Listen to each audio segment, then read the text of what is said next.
오늘 본문을 두 군데를 보았습니다. 하나는 구약 출애굽기 15장, 하나는 신약 성경 사도행전 9장. 근데 출애굽기 15장의 말씀은 하나님의 은혜로 이스라엘 백성들이 애굽에 종살이 하다가 자유인이 되어서 홍해를 건넙니다. 건너서 너무 기쁘고 감격스러워서 찬양을 하고 또 여인들은 소고를 잡고 춤추기를 시작했다 그랬습니다. 하나님의 은혜로 출애굽을 한 백성들이 춤추고 노래했다는 얘기 사례고요. 사도행전 9장은 사울이라고 하는 청년이 원래 예수 믿는 사람들을 핍박한 사람인데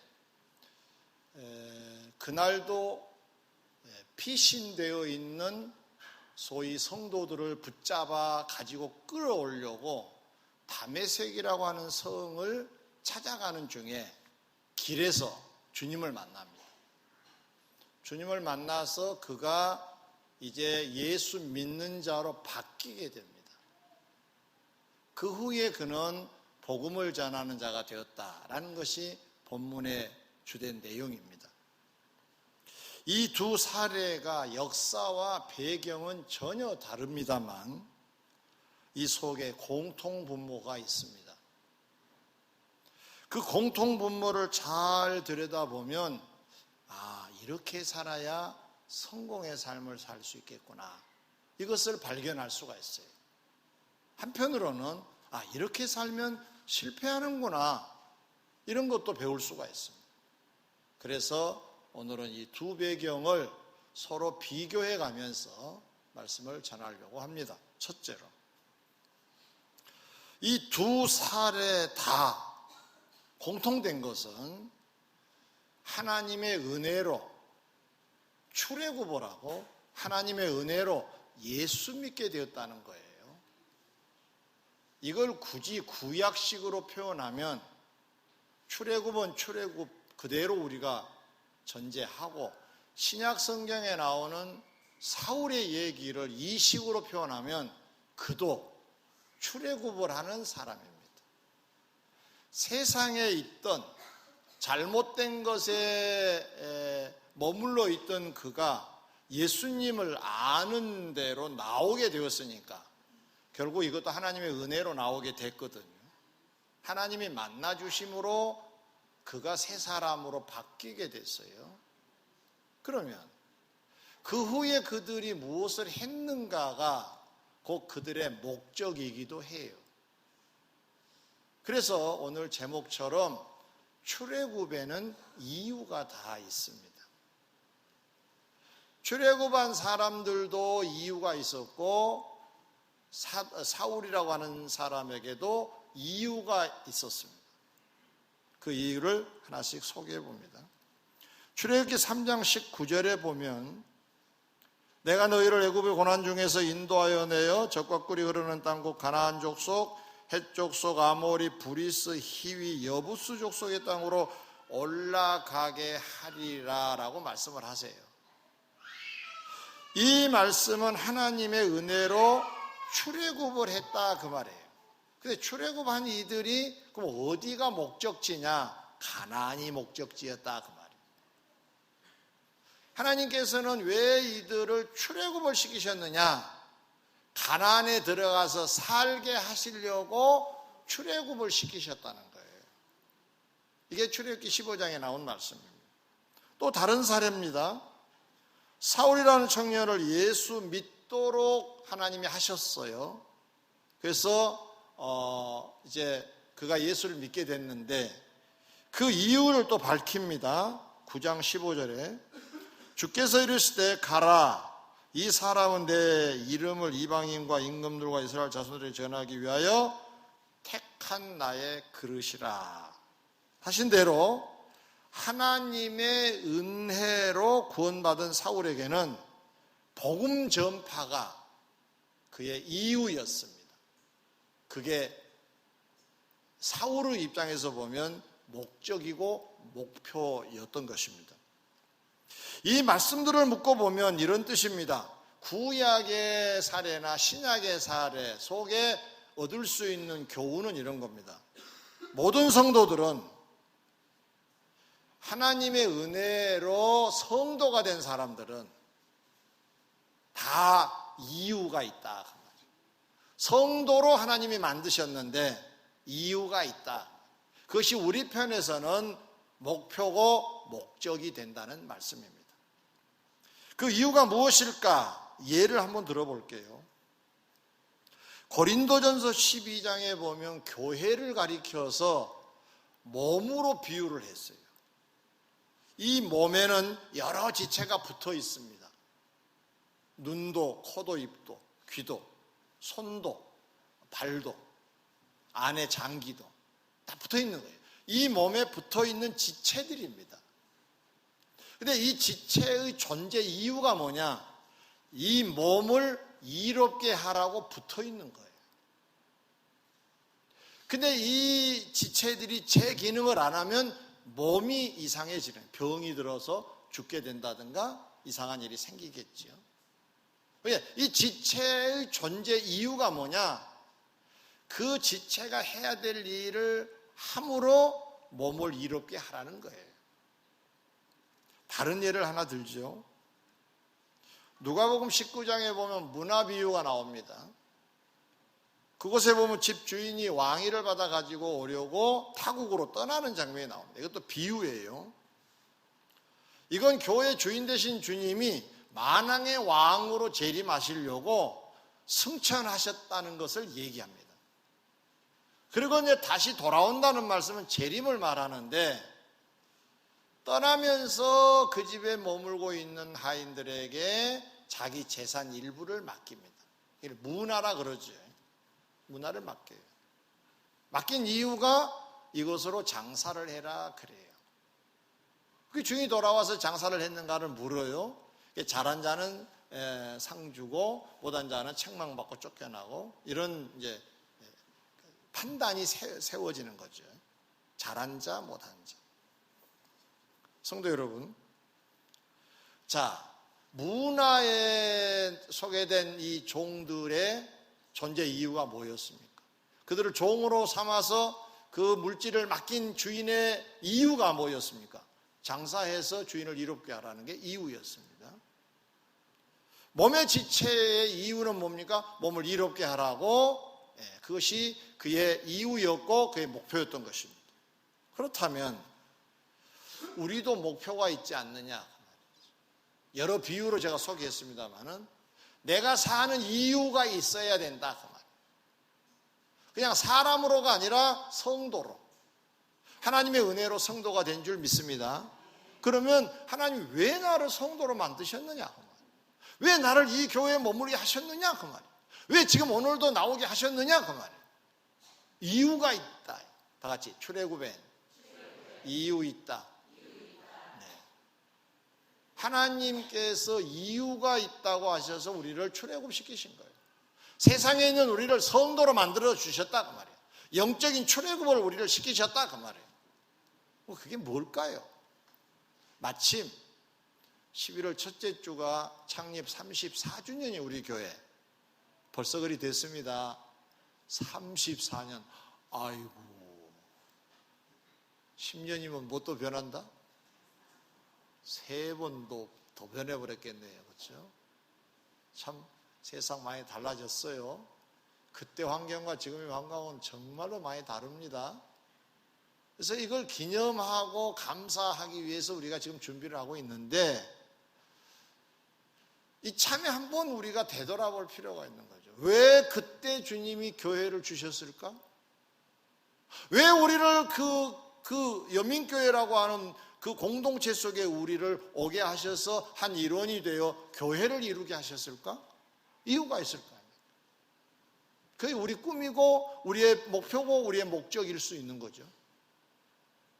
크게 3가지 이유가 있습니다. 하나는 우리를 교회를 통해서 더 굳건한 믿음의 사람이 되기를 바라세요. 한마디로 말하면 교회 생활을 우리에게 시키신 이유는 우리 믿음이 더 좋은 믿음이 되라고 교회 몸담게 하셨던 거예요. 이걸 모르면 안 됩니다. 오늘 우리가 하나님의 말씀을 들어요. 우리가 늘 또 기도도 해요. 그 이유가 뭐냐 하면은 로마서 10장에 있는 말씀대로 믿음은 이제 들음에서 난다 그랬어요. 근데 그 들음은 그리스도의 말씀이라 그랬어요. 지금 우리가 듣고 있는 이 시간이 나도 모르게 콩나물로 말한다면 물 먹고 있는 시간이에요. 하나님의 말씀을 내가 지금 그렇게 살아야 되는 거구나 하고 이거 지금 듣고 있는 거예요. 이 시간에 나도 모르게 믿음이 자라고 있는 줄 믿습니다. 믿음이 자라기를 바라세요. 이것이 출애굽시키신 이유예요. 아이들을 집에서 큰 목적을 두고 키우시죠. 이 아이가 이 사회에 기여했으면 좋겠다, 뭐 이렇게 했으면 좋겠다, 꿈을 가지고 바라보지만은 그 과정에 그 꿈이 실현되기 위해서는 이 아이가 잘 커야 되는 거거든요. 육체적으로도 잘 커야 되고 정신적으로도 잘 커야 돼요. 요즘 정신적으로 잘못 큰 사람들 많아요. 문제가 많지요. 요즘 정신과에 사람들이 많다 그래요. 등치는 어른인데 정신은 애기야. 문제가 많고. 얼마 전에 자동차 전문 학원에 예배가 있어서 다녀오면서 그 이사님하고 이제 대화를 오다가 하는 얘기인데 운전면허 제도에 문제가 많다는 거예요. 근데 그 중에 대표적인 게 정신이 약간 오락가락한 사람도 이걸 찾아서 당신은 면허 안 됩니다, 이러지 못한 제도라는 거예요. 지금 제도가. 이게 운전하는 사람도 가다가 그냥 푹 주저앉아 버리고 그래서 사고가 많이 난다는 거예요. 이게 못 걸러낸다는 거예요. 그냥 눈만 시력이 괜찮고 요거 잘 움직이고 그러면 면허를 준다는 거예요. 제도가. 그냥 이게 문제가 심각하다는 거예요. 그런 얘기를 들으면서 그러겠구나, 잘 자라야 되겠구나, 이런 생각을 하게 됐어요. 하나님도 우리가 엉터리 신자가 되기를 원치 않으세요.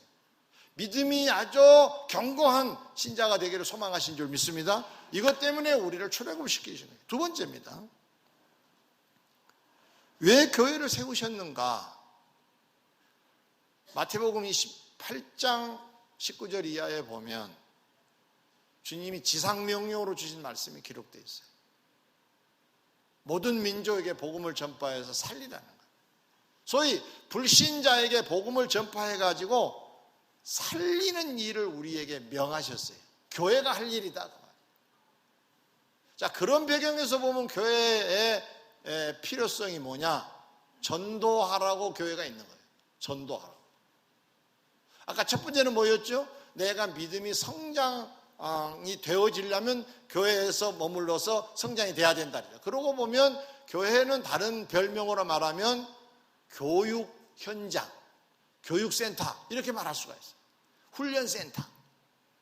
그러나 두 번째는 선교센터가 되는 거죠. 복음을 전해가지고 사람들을 살려야 되는 거니까. 그것이 출애굽의 이유고 우리의 꿈이고 목표여야 된다, 그런 말이죠. 작은 세 번째로 그것이 다는 아니죠. 두 가지가. 마지막으로 하나가 더 있는데 교회라고 하는 것은 일터로 제공이 됐어요. 일터로. 여러 가지 일이 있어요. 서로 섬기는 일, 하나님을 위하는 일, 뭐 찬양하는 일, 성도를 격려하고 기도해 주는 일, 이거 전부 다 일이거든요. 이런 일들을 하라고 교회를 만드셨어요. 우리를 두신 거예요. 그러면 요한계시록 22장의 말씀대로 일한 자에게 상급을 주시겠다 그랬죠. 그러니까 결국은 하나님이 우리에게 상 주시려고 일 시키시는 거예요. 아멘. 크게 아멘. 부려먹으려고 그런 것이 아니라 상 주시려고 하는 이유가 있어요. 그러니까 이게 세 가지가 특별한 이유다. 하나는 우리의 믿음이 견고해져야 되고, 또 하나는 사람을 살려야 되고, 또 하나는 일을 해서 상급받으라는 얘기입니다. 이 세 가지 때문에 교회를 세우셨어요. 일찍이 여민교회를. 그리고 우리를 그 교회의 일원이 되도록 하셨어요. 그러면 우리의 꿈이 뭐여야 되겠습니까? 이 세 가지가 우리의 꿈이어야 된다는 말씀입니다. 자, 그러면 크게 두 번째로 이 두 사례 다 하나님의 은혜로 출발을 잘 합니다. 홍해를 건넙니다. 무사히 건너서 너무 좋아서 노래했다 그랬죠. 춤까지 췄다 그랬죠. 사울도 과거를 다 잊어버리고 복음 전하는 자로 살기 시작했다 그랬죠. 자, 출발은 다 잘했습니다. 그런데 한쪽은 실패를 하고 한쪽은 성공을 합니다. 실패한 쪽부터 먼저 소개해 드립니다. 민수기 14장 11절에 보니까 하나님께서 모세에게 이런 말씀을 하세요.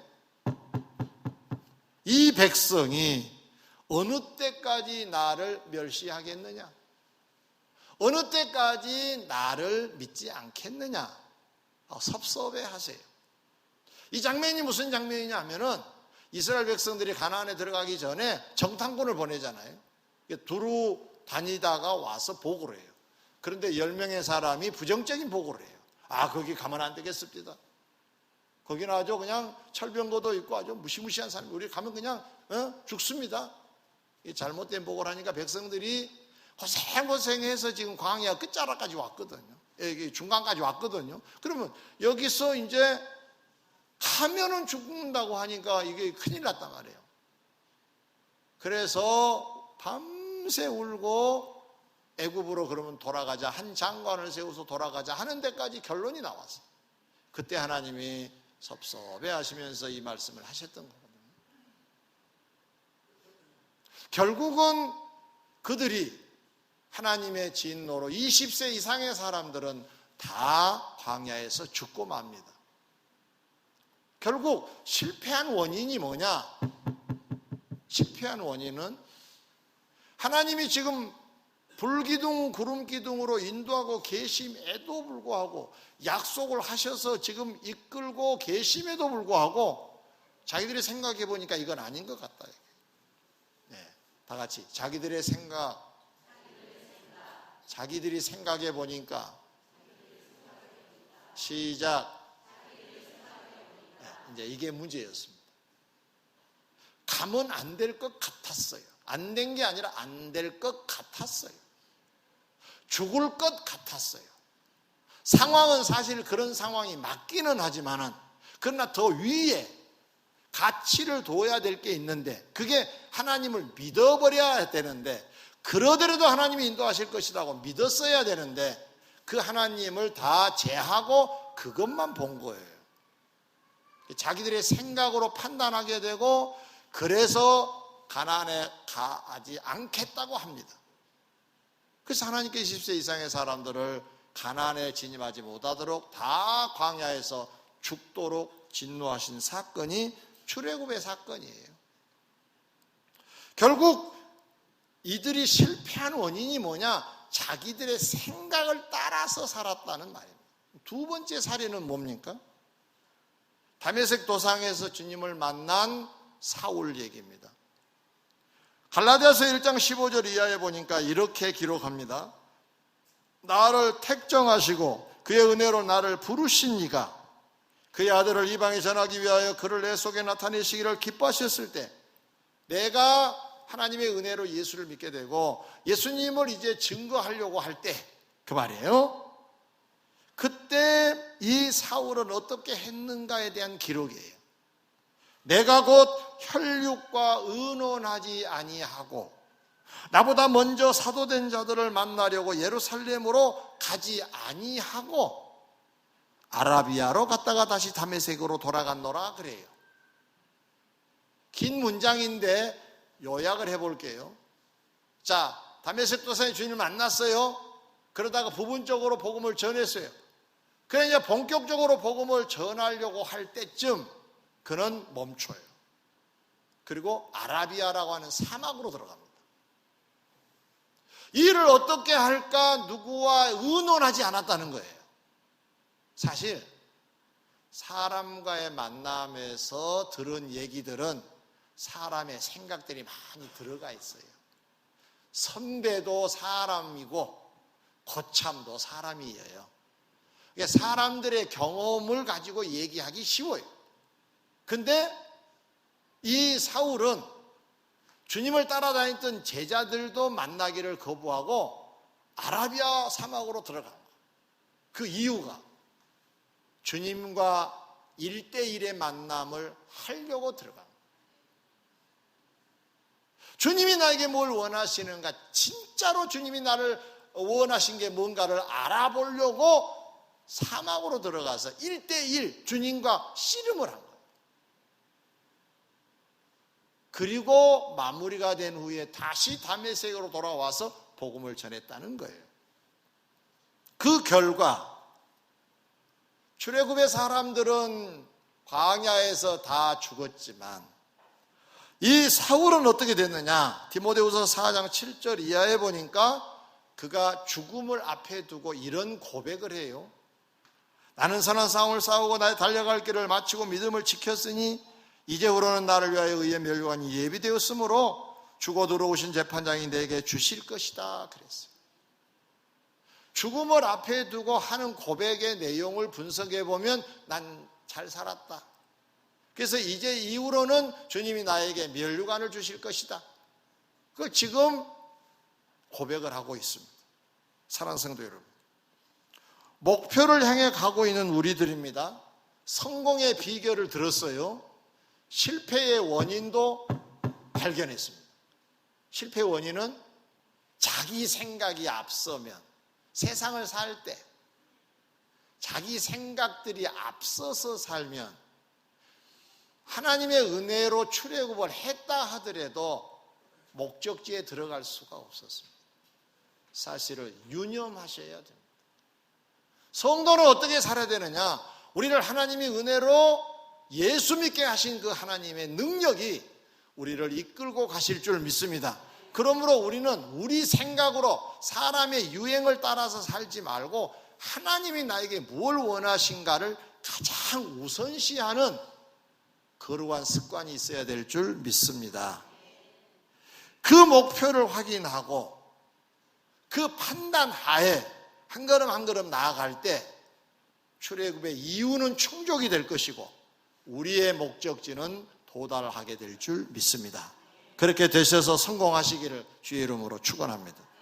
세 번째, 마지막으로 주님께 묻고 주님의 인도를 받았던 사울, 그가 면류관을 받게 된다고 고백까지 했는데 그러나 그 중간에 성령의 이끌림을 받아서 살았대. 이것만 가지고는 우리 삶에 적용이 잘 되지 않아서 그의 삶을 좀 들여다보도록 하겠습니다. 방금 전에 도착한 후 디모데후서 4장 7절에서 고백한 대로 의리의 면류관을 받게 된다고 했는데 그 배경에 해당되는 내용이니까 귀담아 들으시기 바랍니다.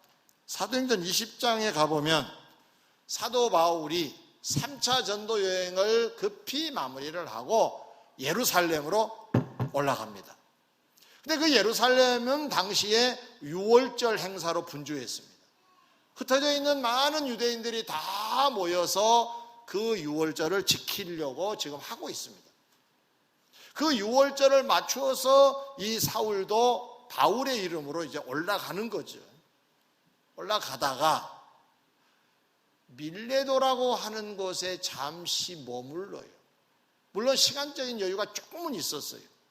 근데 그 인근에 많은 교회들이 있었습니다. 뭐 에베소 교회도 있고 뭐 이 교회 저 교회 참 많았는데 거기 들리면 예루살렘 도착이 늦을 것 같아서 바로 이곳에 이 밀레도라고 하는 곳에 잠시 머무르면서 인근의 사람들을 다 불러 모읍니다.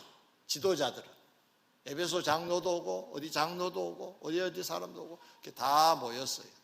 그래서 그들을 앞에 두고 소위 고별 설교를 해요. 내가 올라가면 다시 너희들을 만나지 못할 것 같다. 죽음을 예감만 한 거죠. 내가 복음을 전하는데 유대주의자들 앞에서 복음을 전할 것인데 그 사람들이 벌떼처럼 나를 달려들어서 틀림없이 나를 이제 힘들게 하고 나를 죽일 수도 있을 것인데, 그들은 돌을 들어서 율법을 범한 자라 해가지고 돌로 쳐버릴 것인데, 그럼 나는 이제 끝이다. 그렇지 않아도 성령께서 결박과 환난이 기다린다고 정보도 주셨기 때문에 나는 지금 그런 가능성이 있다. 그래서 너희들을 부른 것이다. 그러면서 하는 내용이 20장의 고별 설교예요. 그 내용을 분석하면 이렇습니다. 내가 너희들에게 출입을 할 때 내가 너희들에게 어떻게 했느냐. 항상 내가 너희들에게 뭐라고 그러더냐. 너희들을 만나는 장소 가리지 아니하고 어디서든지 내가 했던 말들을 너희들을 기억할 것이다. 그러면서 여러 단어를 사용한 것을 볼 수가 있습니다. 항상 무엇이든지 어디서든지 급히 등등의 말들을 분석하면, 한마디로 요약하면 이 사울이라고 하는 바울이 어떻게 살았는가를 감을 잡을 수가 있어요. 한마디로 말하면 성령의 이끌림을 받아 사는 중에 그는 개인적인 입장에서 열심히 살았다는 말이에요. 열정적으로 살았다는 얘기입니다. 주님을 따라가도 느슨하게 따라가는 것이 아니라 종종걸음으로 따라갔다는 얘기입니다.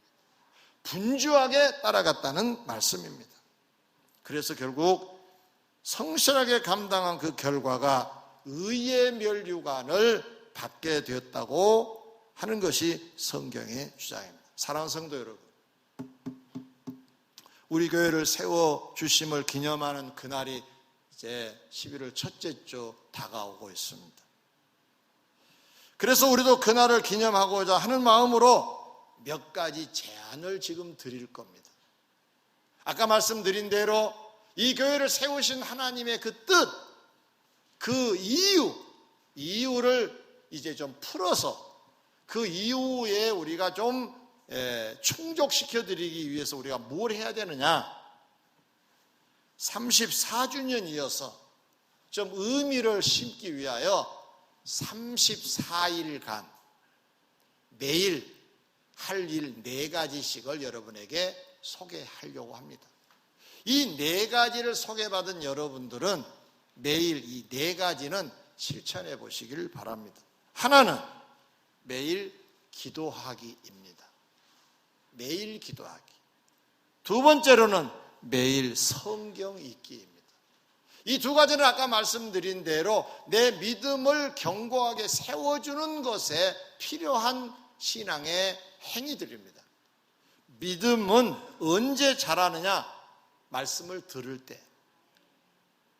이 믿음이 유지되려고 하면 기도해야 되기 때문에 믿음과 관계된 성숙된 자가 되려고 하면 기도와 말씀이 병행되어야 됩니다.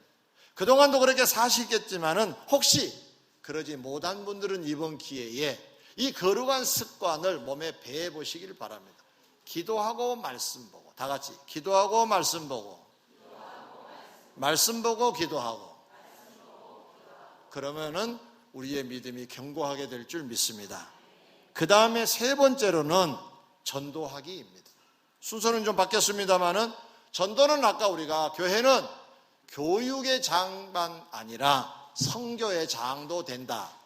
주님의 지상명령이 복음을 전파하는 거라고 했었습니다. 이걸 우리도 매일 해보자. 매일. 새로운 사람을 만나서 매일 해보자. 옆 사람에게 매일 한 번씩 예수 믿으세요? 한 번. 예수 그거 아니고 새로운 사람에게 예수 믿으라고 해보자. 그 말이에요. 이 전도하기를 매일 해보자. 매일. 마지막으로 봉사하기입니다. 매일 봉사 한 건은 해보자. 이게. 우리를 부르신 이유가 봉사하라고 우리를 부르셨어요. 하나님을 위한 수고나 이웃을 위한 수고, 가족을 위한 수고라도 해보세요. 안 하던 것 해보세요. 안 하던 것이라도 해보세요.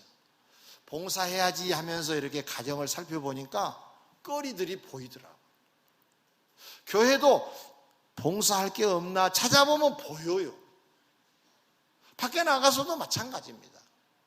봉사하기가 바로 이번에 4가지 중에 하나 포함되어 있습니다. 자, 성실하게 이것을 감당하다 보면 좋은 결과가 일어나는데 첫째로 우리의 신앙이 성숙될 줄 믿습니다. 성실하게 하다 보면 죽어가는 불신자들 살리게 될 줄 믿습니다. 성실하게 하다 보면 상급받는 일도 일어날 줄 믿습니다. 할렐루야, 할렐루야, 아멘. 성실하게 하시기를 주의 이름으로 권면합니다. 아멘, 아멘 하세요. 아멘, 아멘, 아멘 하세요. 자, 우리를 부르신 이유라고요.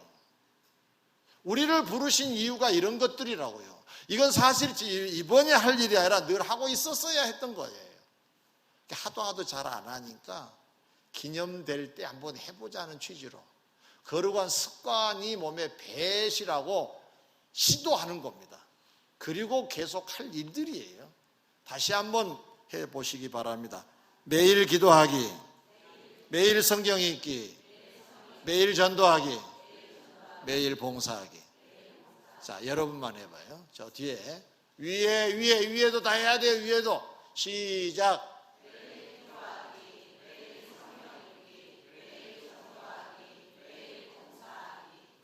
이런 사람이세요. 다시 한 번만 더.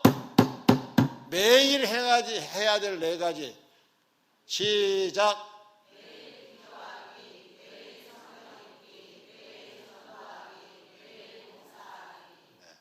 명심하셔서 이렇게 함으로 성숙하시고, 이렇게 하심으로 사람도 살리고, 이렇게 하심으로 상급받는 여러분 되시길 주의 이름으로 축원합니다.